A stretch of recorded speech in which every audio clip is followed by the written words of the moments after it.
So cryptographic algorithm themselves, but instead exploit weakness in their implementation. So as you all are the computer science student, each and every algorithm is having their own strength and their weakness. So whenever you want to apply some algorithm, it should follow some set of steps in order to implement it. If anybody will get access, will get knowledge how that algorithm works, then anybody is able to break that algorithm. That how many rounds it will take, what is the procedure for converting the plain text into the ciphertext, what is the size of the key that is going to apply. So if anybody having knowledge of that, then anybody can access your data. So even though the goal has been the same, the method and the technique of the cryptanalysis have changed drastically through the history of cryptography, and adapting to increased cryptographic complexity ranging from pen and paper method of the past through machines like British bombs and Colossus computers. These all are the history of the cryptanalysis, that where you will find the cryptanalysis. Like in the previous days, in the historical days, you need some data, like in World War II, some mathematical computerized schemes are there who that who get easily breaked. Like you can break the pen to paper methods through machines like British bombs. These are all the methods. Colossus computers at the Bletchley Park is in World War II is also an example where cryptanalysis attack happened.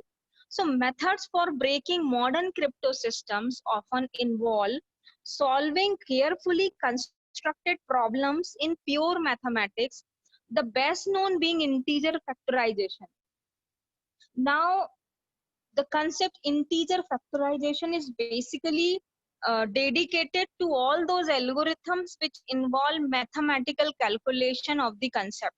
So you need some mathematical calculation in order to implement those algorithms, like DES algorithm mentioned in your syllabus, that is data encryption standard algorithm. This algorithm will require 16 rounds, and those 16 rounds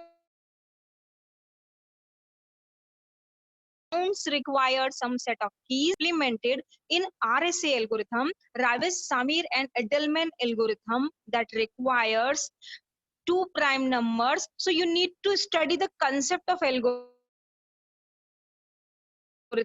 As in the previous classes, we have covered maximum algorithms that are mentioned in your syllabus. So if you want to break any algorithm, if you want to reach the cryptographic concept, you need to know the working of those algorithms. That is called integer factorization algorithms. So next topic in cryptanalysis is amount of information available to the attacker. As suppose you just keep yourself in the shoes of the attackers. Like suppose you want to access something. So how you can proceed for that? What is the information that you should know in order to break the security systems? So what is the maximum amount of information that any system or any user should have at least in order to initiate the cryptanalysis method? So attacks can be classified based on what type of information the attackers has available. As a basic starting point, it is normally assumed that for the purpose of analysis, the general algorithm is known. Okay, that is the point that I am discussing. If you want to break the cryptography, you should have the knowledge that which algorithm is being applied. If you get to know what is the algorithm, then you should have the knowledge of what is the procedure of that algorithm, so that you can get the basic working of that algorithm and you can apply that algorithm. So the general algorithm is known, that is Shannon's maxim: the enemy knows the system, in its turn equivalent to Kirchhoff principles. For example, in our historical mythology, You all have heard about that Vibhishan is the person who breaks all the security, who knows all the security parameters of Lanka. So the Ram, the god Ram get easily access to the Lanka. If Vibhishan is not with them, then nobody is able to at least can get inside the Lanka. So same example is there. If you have the knowledge about the algorithm concept, what is exactly going on between the algorithm, then you can breach that cryptographic algorithm. So this is a reasonable assumption in the practice throughout history.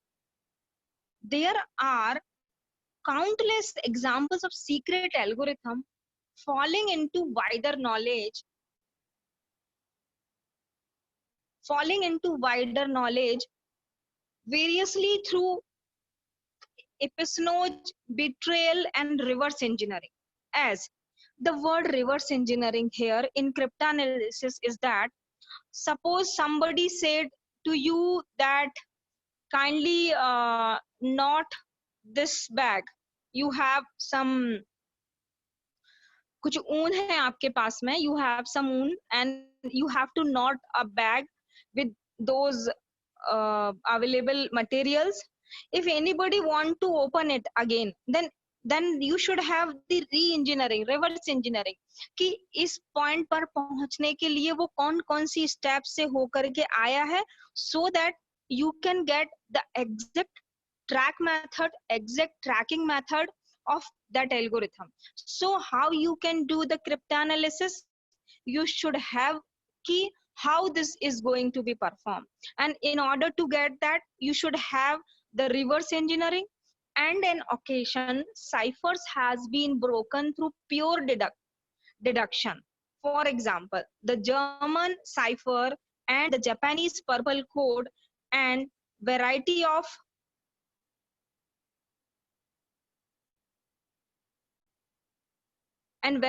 classical schemes. As maximum students have knowledge about what are the modern cryptography, what are the classical cryptographic scheme. So each and every scheme are having different flavors in order to apply the cryptography. So what kind of knowledge an attacker should have include ciphertext only. Now the word ciphertext here basically represent the output where your message is being encoded using a key that is called K. And known plain text, the attacker has a set of ciphertext to which he knows the corresponding plain text. Known plain text means, suppose you want to search something, search some mobile numbers, that this mobile number should belongs to my friends, and you should have some 10 to 20 mobile numbers with you. Now you want to uh, consider, you want to access to one of the mobile number where your friend exists. So in that point, if you want to break that puzzle, then you should have the input like you have 20 mobile numbers. You know that within this 20 mobile number, one of the mobile number belongs to your friend. So this kind of attack means what are the plain text, what will be the plain text, what are the maximum possible plain text should be known to the attackers. That is called known plain text attack. Now the next is chosen plain text. This tells you that attackers can obtain the ciphertext corresponding to an arbitrary set of plain text of his own selecting. It means you should have some pair of plain text and the ciphertext, and by applying your hit and trial methods, you can access those plain text and the ciphertext. Okay. The next one is related key attack. If you want to perform the cryptanalysis, then you should have related key attack. Like a chosen plain text attack, except the attackers can obtain ciphertext encrypted under two different keys. The keys are unknown, but the relationship between them is known. For example, two keys that differ in one bit. Related key attack, it means you should have some rough idea about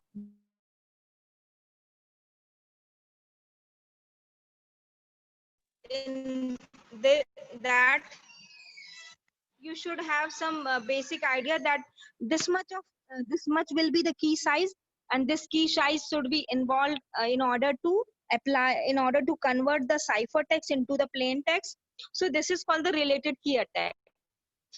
Now in your cryptanalysis, some basic concepts are there that involve time, memory, and the data. So these are the computational resources where you will compute. Suppose you want to calculate any algorithm efficiency. So how you are going to calculate it in data structure, as you all have studied some parameters like time, memory, and the data, whatever data is required in order to break that security, in order to breach that security. So in the same manner, some computational resources are required in order to perform the cryptanalysis task. You require time, you require memory, and you definitely require data. Time, the number computation step which must be performed, much time we will need to ensure that we got the code of algorithm, how much memory we require, the amount of storage required to perform the attack. It means suppose I want to do the attack on a particular system, then is my system is capable to do all the tasks? Is I have all the sufficient number of computational resources in terms of hardware so that I can perform the task? You should have to ensure that first in order to do the attack.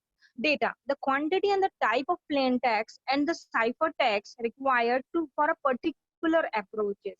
Suppose you want to perform known text attack, these are the approaches. You want to perform known related key attack, you want to perform only ciphertext attack. So how you are going to proceed for each and every different types of attack?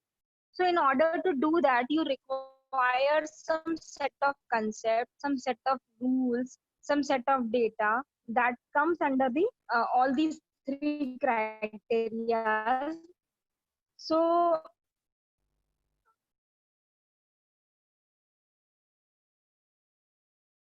this is the time, memory, and the data. So the result of partial break. Now the next topic in cryptanalysis is the partial. Basically, partial break. What do you mean by partial break?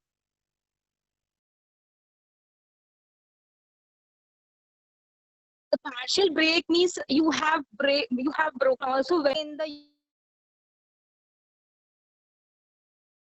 usefulness. In 1998, various types of attacks on a block ciphers according to the amount and the quality of secret information covered. These are the some parameters which is being researched in the knowledge about the partial breaks. Like, now what do you mean by the break? The word break in cryptanalysis means how much successful you are as a attacker. As a attacker, how much data you got access in order to access that data. So in partial breaks, the total break. First category is called the total break. The attacker deduces the secret key. It means the word deduces means the word deduces basically that attacker get all the knowledge about the secret key. Now I will relate it with the analogy. Like, attacker is there, like your online banking password get accessed by somebody else. It means total break. And he also get your mobile number access, he also get the OTP in his or her mobile. So this is called the total break. In the total break systems, you got access to all the credentials, all the information where you need to where you that resources you need to access the data. That is called total break. Now global deduction. The attackers discovers a functionality equivalent algorithms for encryption and decryption, but without learning the key. Now, the concept of cryptography involves 2 to 3 common parameters like plain text, ciphertext, and key. If you don't have key, You can't convert plain text into the ciphertext. If you don't have key, you can't decode the ciphertext into the plain text. But if you have key, then you can decode the ciphertext and plain text as well. So global deduction basically involve only two parameters in cryptography. One parameter is called plain text and the other parameter is called the ciphertext. So without the knowledge of key, that attacker can get access to the ciphertext. This is called global deduction. Now, in partial break, some other systems are instances, local deduction, information deduction, and distinguishing algorithms. Now, instances, local deduction. The attackers discover additional plain text not previously known. This is called instances deduction. In the information deduction, the attackers gains some Shannon information. As you all have heard about Shannon-Fano probability coding algorithm, where you will apply some hit and trial on information theory, entropy. You all have studied this concept. Not previously known. So information deduction means you get some access to the information, like you get the name of the person, you get some mobile number of the person, and now you are going to apply some hit and trial. So distinguishing algorithms means the attackers can distinguish the cipher from a random permutations. Means as in the cryptography, some mathematical concepts are also involved. That is called the permutation, combination, random number theory. So if you have all the knowledges about all these number theory, then it's very easy that you can get access to those algorithms. Okay. Now, as we have covered some topics in this class today, the topic is cryptanalysis. Let's sum up the topic, that is called cryptanalysis. In this cryptanalysis, we have studied about the concept of cryptanalysis, what is cryptanalysis, why it is used, what is the concept behind that. In addition, if you want to perform cryptanalysis, then what knowledge you should have. Then if you have the knowledge of the cryptanalysis, then what will be the method that you will going to apply in order to break the cryptanalysis. So these are the information that attackers should have in order to do the cryptanalysis: ciphertext only, known plain text only, chosen plain text only, adaptive chosen plain text only, related key plain text only. It means in cryptography, you will going to use only 2-3 keywords: cryptography, plain text, ciphertext, and key. So this is related key attack. In order to compute the efficiency of the algorithm, you should have the knowledge about time, memory, and data. So in the partial break, we have studied about that what is the condition where you will call that this is the total break, this is the global deduction, these are the instances, these are the information. And now let's move towards the last topic of today's lecture. After that, we will proceed for the attendance. The last topic of today's lecture is time, memory, and data trade-off attack. These attacks will also be in a more elaborative manner in your syllabus, and we will study from tomorrow. A time memory data trade-off attack is a type of cryptographic attack where an attacker tries to achieve a situation similar to the space-time trade-off, but within one more parameter data, the amount of data available to the attacker at the real time. Attacker balances or reduces one or two of these parameters in favor to other one. This type of attack is very hard, and most of the ciphers and encryption schemes were not designed to resist such type of attacks. This attack is a special type of general cryptographic time and memory trade-off attack. Now the basic concept, the basic conclusion of this time, memory, and trade-off attack is that you want to break some algorithm, but you don't have knowledge. And it is very common that you need more time in order to break the algorithm, because your knowledge is not complete. You have insufficient knowledge. So time, memory, and data trade-off attack is a kind of attack where attackers should have to become very smart enough, very strong enough in order to break that algorithm, and he must need to skip 2 to 3 steps in order to break that algorithm, so that within a time limit that attacker gets successful access to the information. So this is